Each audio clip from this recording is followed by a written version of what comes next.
Hi everyone and welcome to episode 130 of the Talk is Cheap show. We've been off air for a little while. It's great to be back. No show for a couple of weeks.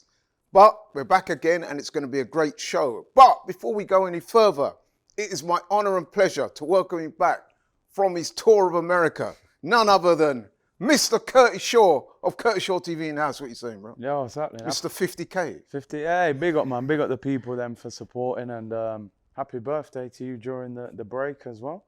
It is. You know what I It mean? was a nice birthday. Good break. Yeah, I had a good Yeah, little man. break, man. Nothing as exotic as you guys. Basically was in Bath for a few days, myself and my girlfriend, chilled out. Yeah. Yeah, man, it was nice. Nice, man. Yeah, spent a nice few days down there, chilling out. Some nice food, a little bit to drink, you know what I mean? Just trying to refresh the batteries, get That's ready it for the new for season. Yeah. Yeah. Yeah, But like good. I said, nothing as Not quite exotic and as expensive as your trip, but we'll talk about that. But yeah, congratulations on the 50K, No, I by the way, appreciate it, bro. man. Big up, man. Enough respect, you Big up deserve everyone that. for And, supporting.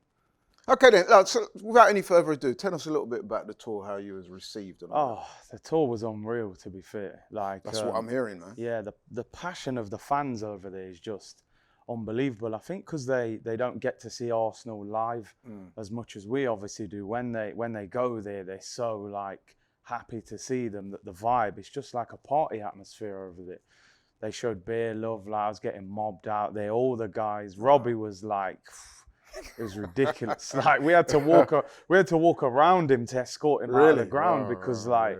People just mobbing him, Enough like love. touching him and pictures. It was bare love out there, man. It was great vibes, to be honest. And obviously, I hope that kind of feeling and positivity towards Arsenal can kind of translate back to the UK, you know. But I mean, we're going to talk about the tour in a little bit, but yeah, I saw some of the content that you guys put out, man. It was really good. yeah, Top man, it class, was so well proper. done for that, man.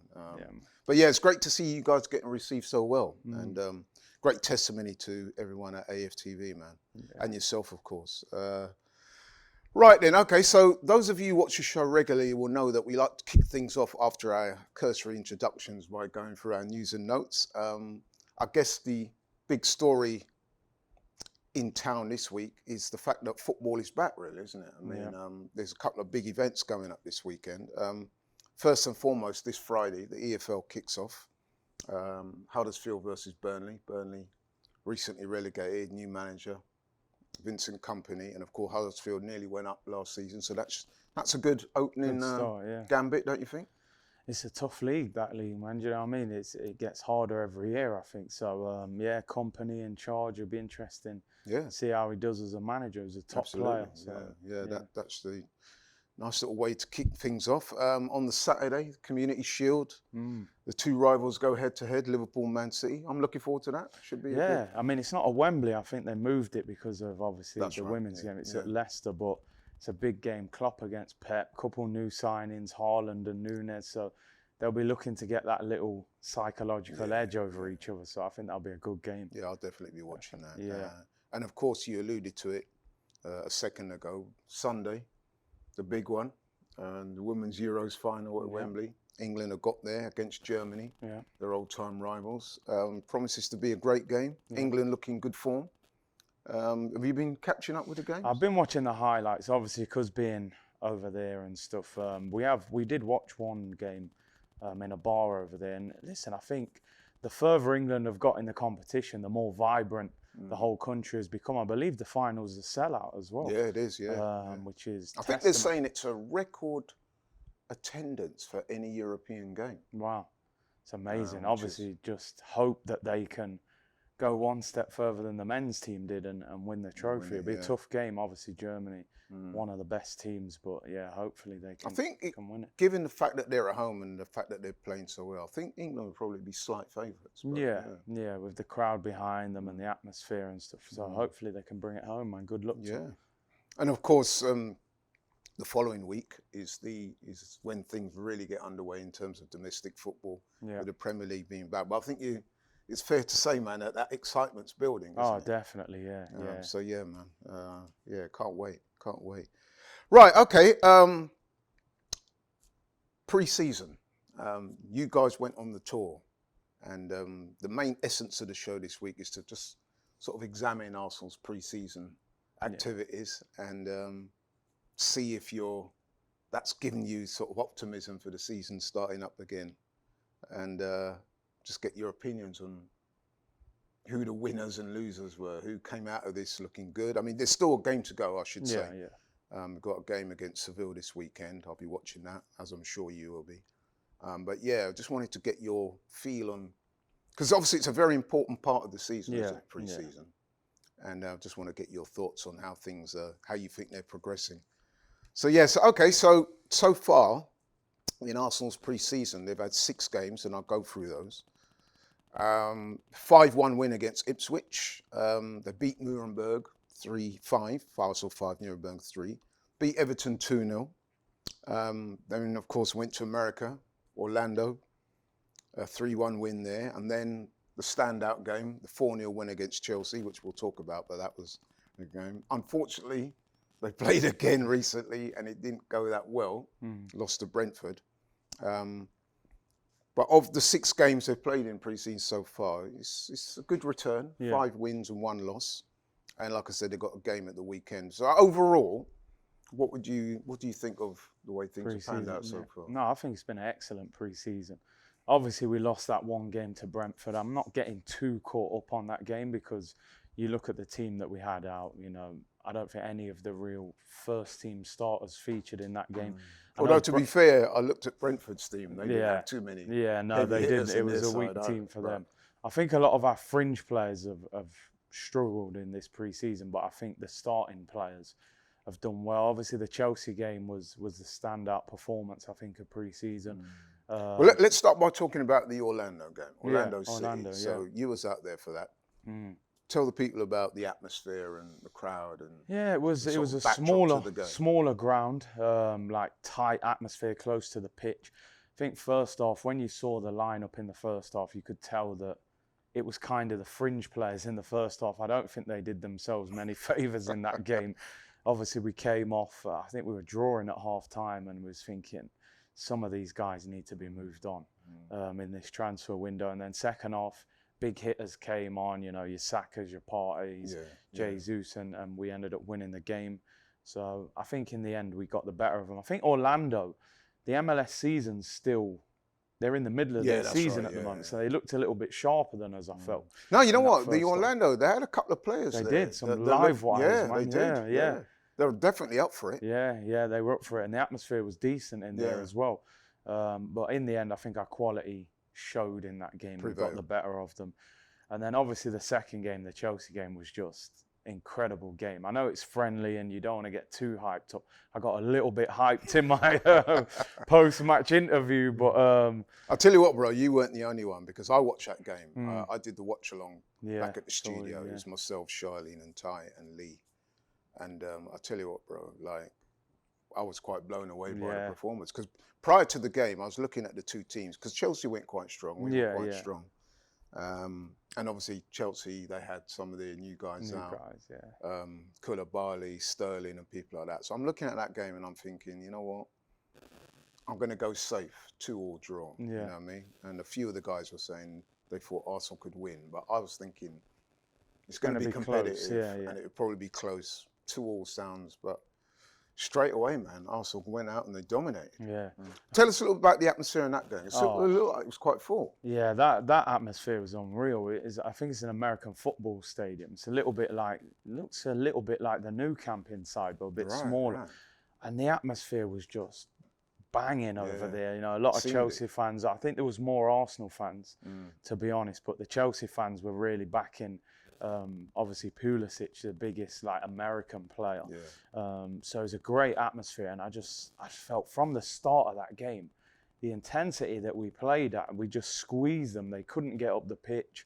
As soon as we got the first goal, I mean, the Jesus little dink, I was like, oh my God, everyone, call it. I mean, it was just But he was calling Eddie. Yeah, well, no, I haven't got that number. But no, the atmosphere in there was brilliant. And obviously, you don't want to get carried away with pre-season performances, but I think it gave everyone so much hope and optimism that this team is starting to come together. Obviously, Zinchenko made his debut. People weren't sure whether he was going to play. He had a solid game, and Sterling was kept quiet on the other side. Saliba, who I know we're going to talk about the winners and losers, but he just looks like a Rolls Royce of a defender. Again, it's pre-season, but at the moment, the way he started, he looks like he's been at Arsenal for years. So there's a lot of hope and optimism at the moment. So, you know, you just got to take that into the season. Absolutely. And like you said, the way we got off to such a great start. Yeah. And I was thinking to myself that come the second half, man, Chelsea will come back in. Yeah. But in the second half, it was the same again, wasn't it? Yeah. Totally outplayed them. And like you said, we keep saying it's only pre-season, but there was so much to get excited about. Yeah. It really did go well. You mentioned him a second or so ago, but Zinchenko, what do you? We haven't really talked about him as a signing. As yet. What's your thoughts on Zinchenko as a signing? I think it's a smart signing. I think he ticks a lot of boxes. We know that Tierney's got problems injury-wise. He has for the last 2 or 3 years. Zinchenko can slot straight in there. He also plays midfield for his country. I think he wants to play in midfield. So he gives us those two positions. And I think, look, he's 25 years of age, won 4 titles at City. He's worked with Arteta. He's worked with Jesus. I just think it's a no-brainer, really. I don't think it's a signing that you're not going to run to the club shop and say, put his name on the back of my shirt. You know, it's not one of those signings, but it's a smart signing. And I think you need to put the team. you need to put winners in that dressing room. You need people that have lifted big trophies, and he has. And him and Jesus, I think, push that mentality up. So, yeah, I'm happy with the signing. Yeah, it's interesting because I took a little bit of stick on the watch-along because I had said about Zinchenko. And listen, I stand by what I said. I'm not going to back down from it just because I've had a bit of stick. But if people will allow me to say what I'm going to say, is that at the time when the signing, when I heard that we was going in for Zinchenko and it looked like we were going to sign him, I think I'd made some comments to the effect of, it's not the type of signing that excites you or gets you off your seat. However, the qualities that he brings, you know what I mean? The fact that he is a good player, he's experienced, like you said, he's won several trophies. He can play in multiple positions. He's a Ukrainian international. He captains their side. Yeah. So he's bringing leadership attributes to the team. All those things are good things that will enhance Arsenal, hopefully. However, I didn't see him at the time as being a type of signing that's going to get you off the edge of your seat. But hey,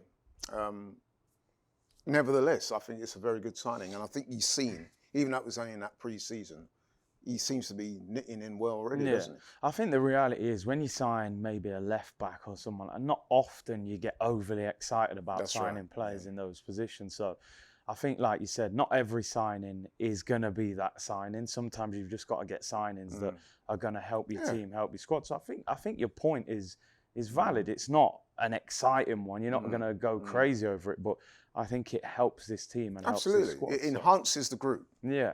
And like you said, he will get game time. Yeah. He can play in different positions. He does have the necessary skills. He does have experience. He has won trophies. So really and truly, it's a very smart signing. It's just that it wasn't one that I was thinking, wow. Yeah, no, you know it's what I mean? not That said, though, the signing of Jesus, certainly the way he started, does seem to be getting the fans off the edge of their seat. Yeah. And I know, again, we've got to underpin it by saying it's only pre-season, but some of the performances on that tour, you've got to say, especially in the Chelsea game, man, he looked next level. Yeah, I got to be honest, and a lot of people were saying this. He kind of looked a level above a lot of players. That's what I'm saying. When he was playing for us, and I just get this feeling with him that he's ready to kind of explode to go to that next level. I think he could potentially go to like world-class level if he developed. Wow. That's big speech, I'm telling you, man. I'm telling you. Big things are going on. Gabriel Jesus, number 9, man. I'm telling you. I just think he's Does it give you that Aubameyang feeling? Yeah, I think he can. Honestly, I think he's been like a bit of a caged animal at Manchester City, like living in Aguero's shadow, sitting on the bench. You got to admit, they were saying that he was the next, superstar striker of Brazilian football when he came to City.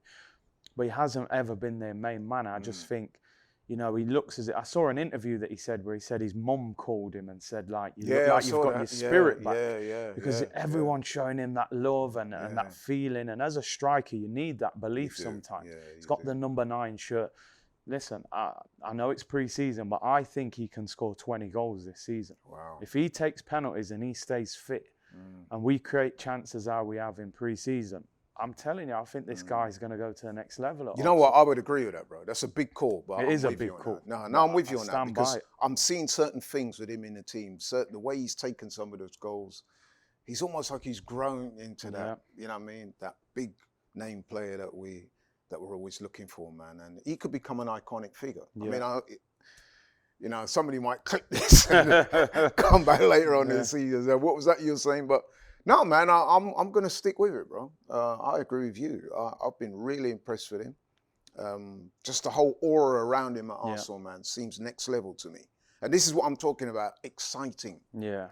As good as Zinchenko will be, I'm sure, he's not really going to have that same effect. No. But you need your marquee signings. You need that signing that the fans can get excited about.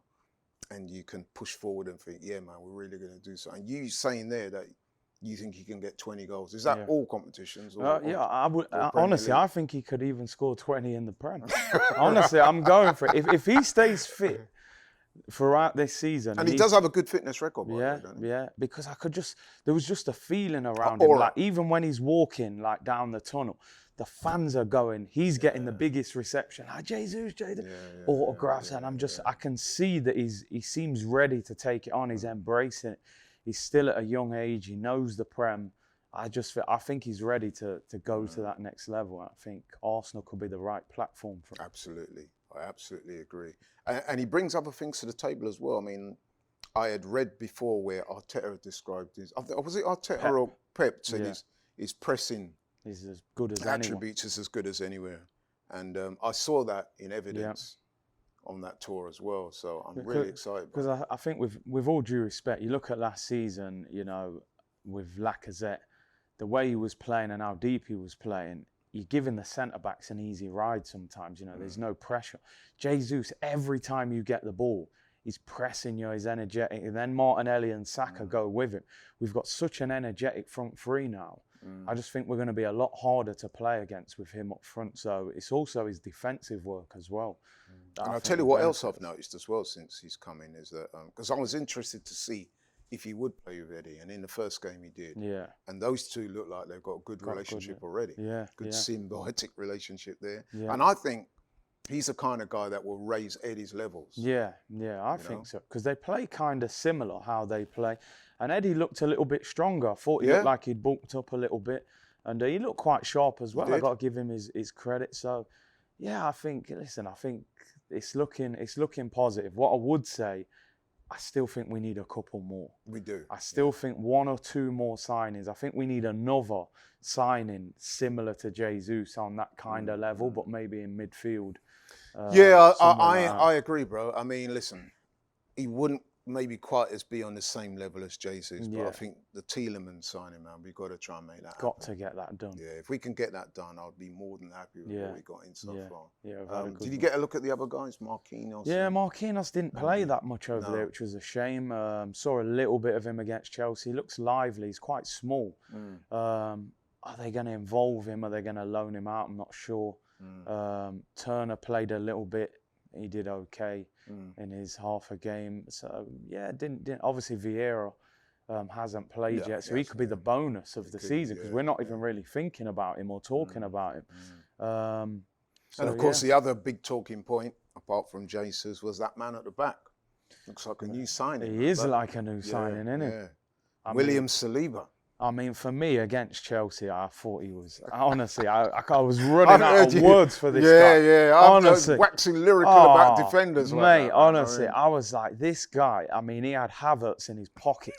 I've seen one time Timo Werner tried to knock it past him. He just went, relax yourself. He did, I've got this. He's got that. And do you know what? I was surprised how tall he was. When I seen him in person, I said, this guy's big, bro. Big, strong. Listen, I mean, I'm trying not to get carried away here, but he looks different class what I've seen of him in pre-season. Obviously, under pressure in the Premier League is a bit different, but... Everybody that was on the tour that I've spoken to, and I'm sure you're going to back this up, you know the two words that they were saying about Saliba? Rolls Royce. That's it. Everyone was saying that, bro. He plays like Ferdinand played or Van Dijk. You know them guys they look like they haven't even played a game at the end of it. You just walk off, the shirt's clean, there's no sweat. We love that, man. I was like, this guy, man, he's just, him and Gabriel as a partnership. Like, I'm not disrespecting Ben White because he obviously played right back. But them two look really, really good next to each other. Gabriel was good as well. He was. Yeah. So that kind of leads me on to a very interesting question. So, like, and you alluded to it there, like, so Saliba coming in, that presents Arteta with a problem. It's a very nice problem, but a problem nonetheless in that who's going to get that starting berth? Because you would imagine that Gabriel's got to start. Yeah. So out of Ben White and Saliba, who plays? I mean, Palace. It sounds to me like if you're the manager, it's got to be Saliba. There's no But doubt. then if you're Arteta, Ben White was one of his big signings. That was his player. £50 million. He's not going to want to just dust him off like that, is he? So, do you know what? What's going to happen? I think against Palace, both of them play. I think Ben White will play at right back. Played at right back against Chelsea. Sterling was playing left wing, and he did well against him. I thought Sterling might have troubled him. So I think they'll both play. I think Saliba will play centre back with Gabriel. But in terms of first choice, when obviously it's a tough one. He's not just going to dismiss Ben White because, like you said, 50 million. It was his signing. I just think Saliba's playing that well at the moment. If Saliba plays like that against Palace, you can't drop him. It's impossible to drop him. They need to get him to sign a new contract because he's only got 2 years. And he seems to have all the natural attributes. Like you said, he's very tall, looks strong, pace, ability. Honestly, I mean, I said... You sound really excited. It's not often I hear you chat like this about defenders. No, I mean, I said some things in the stadium about it.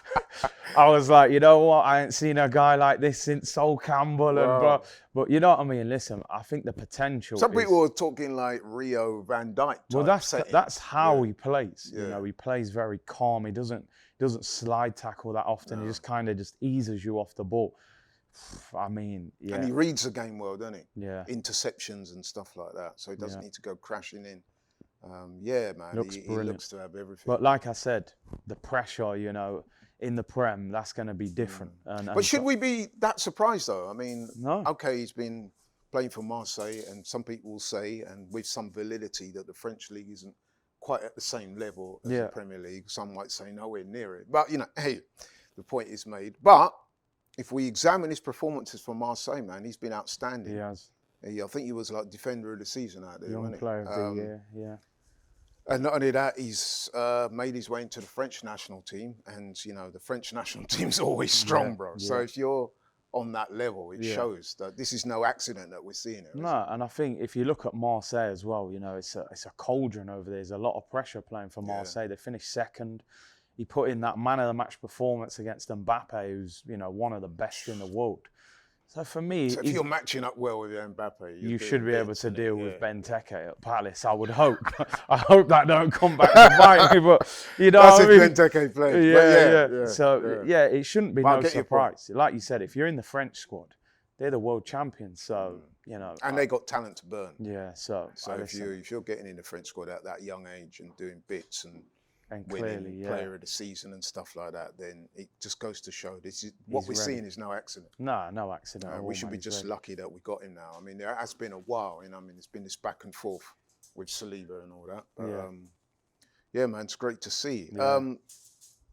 I have to ask you. So we spoke about Jesus and Saliba. We spoke a little bit about Gabriel. Also had a good pre-season. Are there any other standouts? The winners. The winners, I thought Odegaard did well. Yeah, captain. In the Chelsea game, he was really good. He was good, and I saw leadership from him as well. Yeah. Obviously, I think he's going to be our captain this season. Would appear so. I thought Ramsdale in that Chelsea game did really well. Some of his long passing was brilliant, and he made a couple of big saves in that game as well. I think quite a few players have done. I thought Martinelli looked sharp. Yeah. Said before, you know, this season though, he's got to add the numbers to his game. You can't just look dangerous. You got to look dangerous and score and get assists as well. So, yeah, I thought a number of players. Saka looked good. Saka, how can I forget? Yeah, Saka. I have to admit as well, alongside Jesus, he was the player that the fans were most Like the American fans were, oh, really? Saka, Okay, yeah, there was a lot of right. hype around him as well. Yeah, they're excited. So See, this is what I'm saying, about excitement, what fans look for. They like the players that are going to get you off the edge of the seat with their skills, with the, you know what I mean, the way they control the ball and stuff like that. So, yeah, man, it's good to see. Yeah. Anyone else? That's probably it. Do you know what? I thought Partey did well against Chelsea. You know, you look at Gallagher came in for Chelsea, he got battered in that game. Oh, he did. Partey looked like a powerhouse in that game, man. So him and Xhaka played well together, you know. What? No, they did. They played well. They played well. Man. They played well. He must really be in a good mood. I am, man. He's bringing up Xhaka. That Orlando Heat, man. I don't know. It hypnotised me. Well, listen, let me just say something. I still think that Xhaka needs upgrade. I still, you know, I know you're not going to like you said, from Tielemans or whatever. I would still bring them in. But as a partnership, they did do well. They've been our best partnership for a while. We know that, but you know, I just think we got to push that up to the next level. But it's good to see Partey out there, and he played well. Yeah, and we touched on Eddie. I thought Eddie looked quite sharp. He looked sharp. And I'm encouraged by that combination with him and Jesus. I'm one of those guys. I mentioned it to a few Arsenal fans, and not everyone sees it the same way I do. But I think that there is a case for the two of them starting in the same team. Whether it will happen on a week-to-week basis, I'm not so sure, especially away from home. Probably not. But I would like to see that, man, because I think the two of them can play as a real handful there. You know what I mean? Look, you know, with me, I've been critical of Eddie at times, but one thing I will say, I think he's got the attitude. He clearly wants to prove to people that he can play. He looks sharp in pre-season. He looks physically stronger, which I think is good.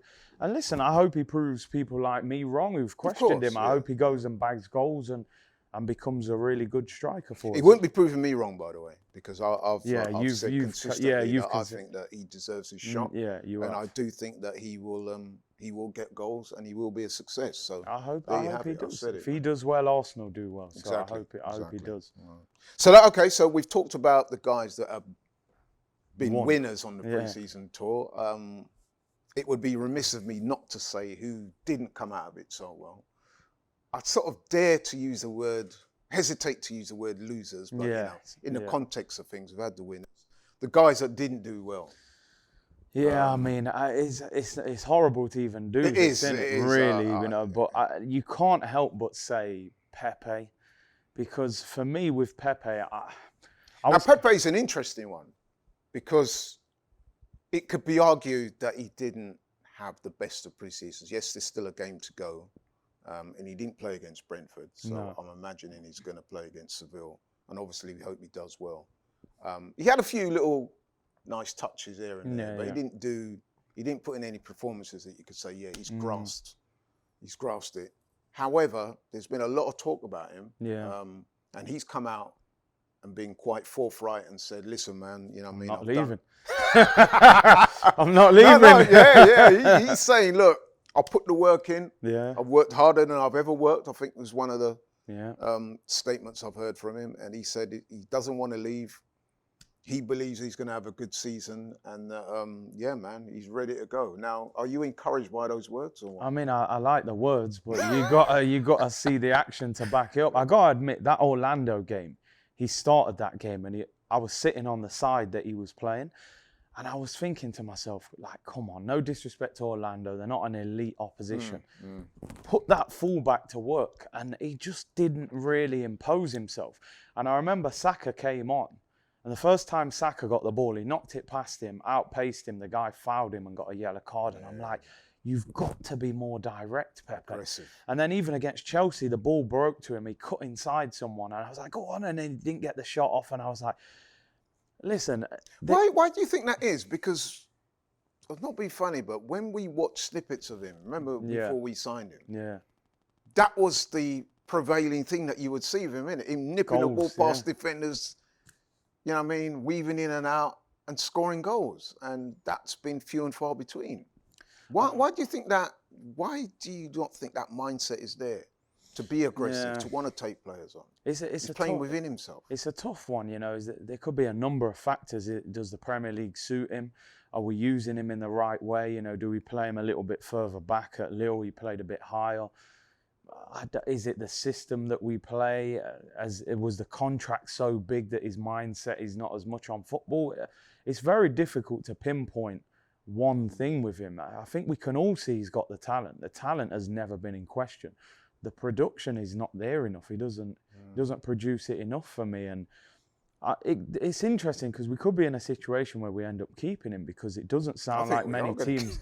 Doesn't sound like many By teams. By default, we're keeping him. People aren't knocking at the door desperate to get him. And what do you do if you've got him? You've got to use him in some ways. He's just going to play Europa League and come off the bench. But he's a very frustrating player to watch, because you see the talent, and I want to see more aggression from him on the ball. I don't think he runs at the fullback enough.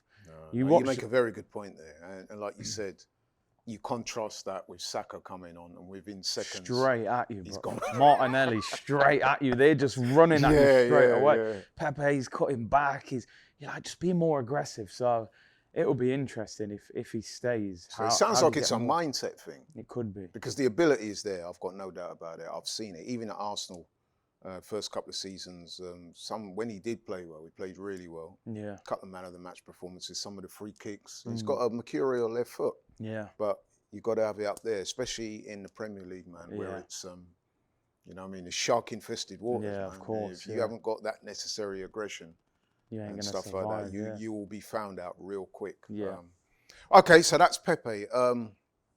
Pablo Mari didn't cover himself. I mean, listen, there's a few of those fringe players that I think you've got to move them on. I thought Pablo Mari didn't look great in pre-season. A little bit too slow for me. I think the Premier League's too quick. When you're that slow, you've got to read the game really well. And I think at times he gets caught out. I think Ainsley as well. I mean, yeah, that's an interesting one, Ainsley, because again, there were some good things he did. I'm not gonna lie. But he didn't really grasp the metal the way I thought he would have done. But we know he's another one like Pepe, isn't it? We know he's got the talent. Yeah. I think the problem with Ainsley, he's got a year left on his deal. The club aren't going to want him to just run down that contract and walk out. He seems to want to play in midfield. I don't think he's going to get in this team in midfield. There could be a case you keep him as a squad player, use him in Europa and bring him off the bench. But I think the club will probably try and move him on. I know he's been linked with Forest as well. Your hometown club. Yeah, they're signing a few players at the moment. Jay Lings. You know what I mean? They're throwing the bag. What's your take on that, bro? Being a Jay Nottingham boy, man. You know what I mean? But we're digressing slightly. But that there seems to be a lot of speculation around that signing. I mean, personally, I don't think he's done too much wrong. I think it's a new project for him. Yes, obviously the money is a big factor. But listen, man, I think Nottingham Forest have got themselves a good player, and the fans seem to be excited by it. And if you can go there and get a few goals, man, I think, you know, it would be vindicated. But there are certain other people, certain journalists and one or two other people who seem to think it's just a money grab. Yeah. What's your thoughts on it? I mean, it's an interesting one, because I suppose he could have gone to West Ham for less money. He's been there on loan, but I think for Forest, it's a great signing. Yeah. I can tell you that's lifted the whole of the city with that signing. That's what I'm picking up. He will be the hero there. You know what I mean? At that club, he's the biggest player straight away. I mean, 200 grand a week does help. Let's be honest. They've convinced him. I'm sure it does. But people have to understand, Lingard's nearly 30. You know, he's got... Which is why him throwing up gang signs. He's throwing up, yeah. But, come on, man. But you know what I mean? Lingard himself is now a brand. He's nearly 30. He's going to be thinking in his mind, what am I going to do after football now? And listen, rapping. Well, dancing. Him and Memphis Depay. Listen, his TikTok account's massive. And I think this is the direction that football's going in that. You'll see footballers with TikToks, with Instagrams, with big social media followings, with clothing labels and all that. Listen, man, good luck to the man. Go and get the Richard bag. Keys and Simon Jordan don't seem to impress. Well, listen, man, I ain't got too much time for either one of them. Neither has Gabriel Bono. Yeah, I know. I saw them comments. Listen, go follow that little spat, man. Yeah, that was quite entertaining. That was harsh, but yeah. But yeah, I mean, listen, man. I wish him well, you know. I mean, I know some Arsenal fans probably going to be upset with me for saying that, but listen, man, come on, guy. England player. He's a good player as well. Yeah. And if he wants to go Forest further his career, the money's good, why not? You can't And really he only blame him signed for for that. a year, so at the end of the year he can. And listen, look I again. saw Forest play. Okay, a couple of the players that were in that team are no longer there. Jed Spence being one. Yeah. But let's be honest, man. When we played them, I was highly impressed with Forest, and I think they'll stay up. Yeah, I think so as well. Yeah. You know what I mean? Yeah. Some people, I know Robbie thinks that they'll struggle. I think they'll have a fight on their hands, but I mean, I saw today they were in talks with Aaron Ramsey. Yes, That'd be a good signing as well. That So would be a good they're signing. throwing If a he lot can of stay money fit, around. Yeah, that'd be they're a good signing for them. throwing money around. Okay, we digressed enough. Back to Arsenal. So the guys that perhaps didn't make the most of their opportunity on the pre-season tour. We spoke about Pepe, Ainsley Maitland-Niles, Pablo Mari. Anyone else? I'd say Reece Nelson as well.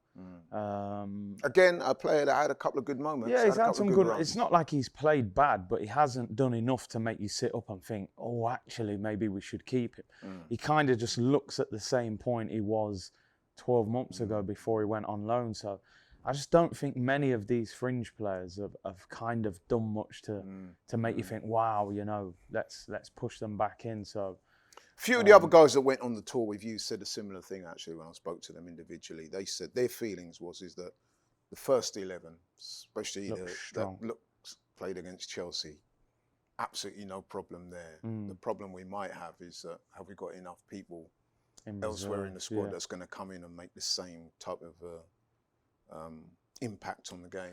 The only thing I would say that is a bit of a positive, you got to look, we had no Smith Rowe, we had no Kieran Tierney, no Tomiyasu, no Vieira. So that's at least 4 players who would be maybe on the bench or fighting to get into the team, who would be decent backup. Eddie looked quite lively, Pepe if he stays.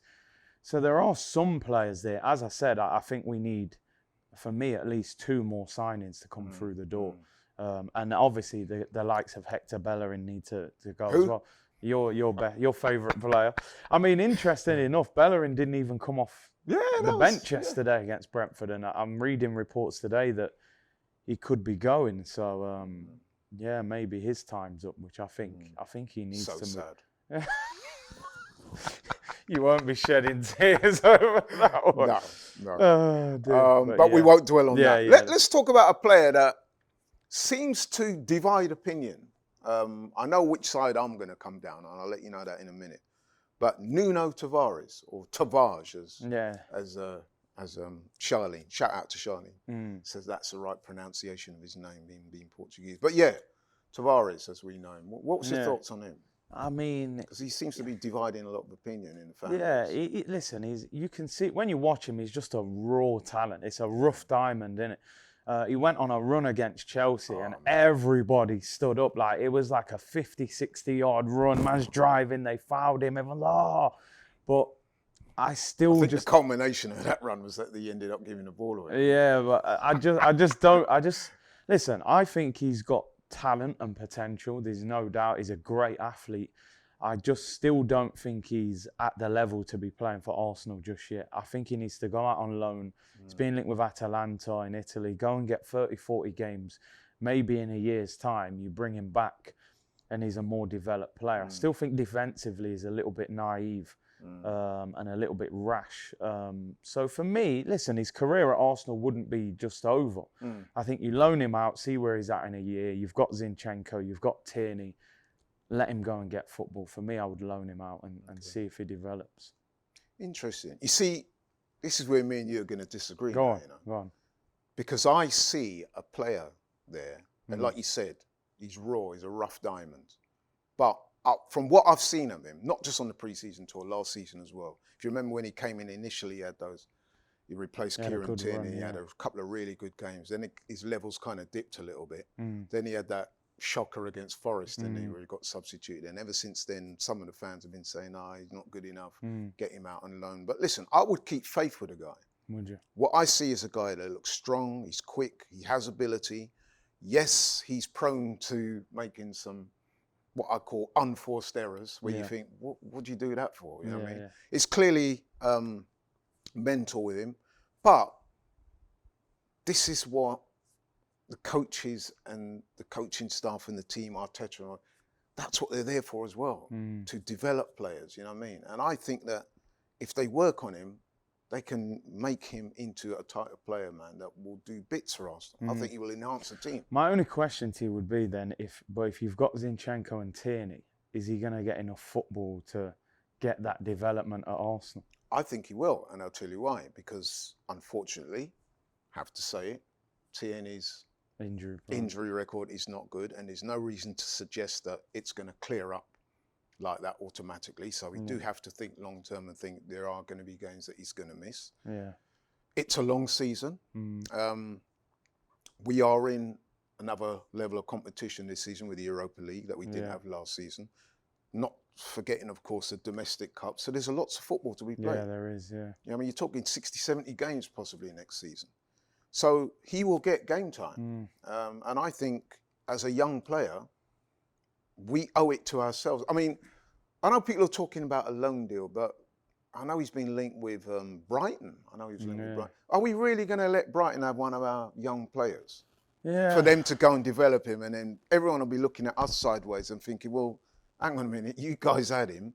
He's gone down to Brighton. How comes Graham Potter's getting him to play good football and you guys couldn't do it on a consistent basis? If he goes to Atalanta, even if he does well out there, which I'm sure he would do well, that's Italian football. He's still got to come back here and get used to playing in the Premier League again. So I'm not down with a loan team, bro. I think we keep him, we develop him, we show confidence, we show faith in him, and I think he will reward that confidence and faith. It's an interest. If he stays, then obviously that's what they've got to do. Get him. He's got Europa Leagues. Maybe Zinchenko might play midfield sometimes as well. Go. So maybe you can get him enough games. And his physical attributes, man, are stand out. They are. There was a couple of times in that Chelsea game where he made an initial mistake, or he might even have been on the wrong side of the player to start with.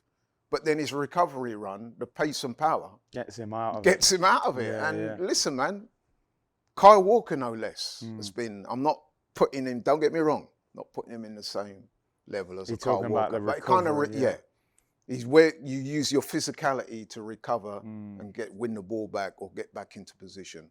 It kind of struck me of that ilk. So, respectfully, bro, we're going to have to agree to disagree. But it'll be interesting to see what happens to him. I sincerely hope that we keep faith with him and keep him, man. I really do. Yeah. Anyone else you want to talk about? In terms of whether it be winners, losers, or whatever, anyone that kind of. Who else?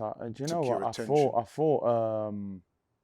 Who's the guy? I thought Cedric. He put a great ball in for Sambi Lokonga.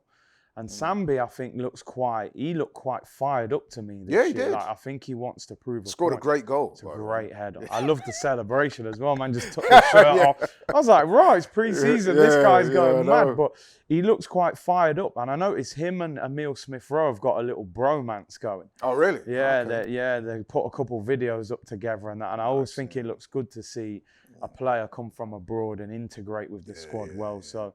Yeah, and you spoke earlier about Jesus, the way the fans and the rest of the team and everyone else has taken to them. So seems like the vibes is good. No, it does. There seems to be a real togetherness, a real unity there. They look like they're playing for the manager.